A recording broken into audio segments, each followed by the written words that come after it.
నా పేరు మన్యమయ్య, forest department section officer. నేను ఇక్కడ ఇటికల్ మండలంలోని రైతుల ఇచ్చిన ఇన్ఫర్మేషన్ మేరకు ఇక్కడ ఒక చిరుత ఆనవాళ్ళు కనపడినాయి అన్నట్టు ఇద్దరికి కనపడింది అన్నట్టు ఆనవాళ్ళు ఇస్తే మేము వచ్చి వెరిఫై చేయడం జరిగింది. ఇక్కడైతే ఎలాంటి ఆ చిరుతకు సంబంధించిన పాదముద్రలు అంటూ కన్ఫర్మ్ ఏం గుర్తించబడలేదు.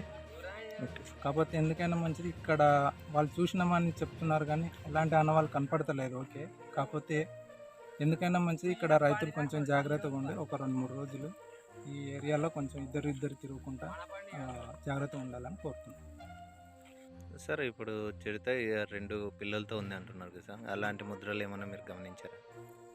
వీళ్ళు చిరుతతో పాటు 2 చిన్న పిల్లలు ఉన్నాయంటున్నారు. వాటి పాదముద్రలు చూస్తే మొత్తం గోర్లు అవి కనపడుతున్నాయి.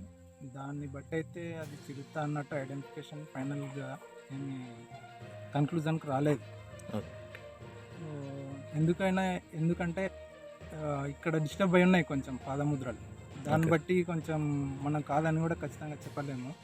ఎందుకైనా మంచి ఒక 2-3 డేస్ కొద్దిగా అబ్జర్వేషన్లో ఉండి జాగ్రత్తగా ఉంటే ఏమన్నా మళ్ళీ అలాంటి ఆనవాళ్ళు కనపడినట్టయితే మేము వచ్చి ఎవరైనా సడన్గా చూస్తే డైరెక్ట్ కాంటాక్ట్ అవ్వడానికి ఏమన్నా కాంటాక్ట్ డీటెయిల్స్ మా కాంటాక్ట్ డీటెయిల్స్ అంటే ఇచ్చేస్తాను.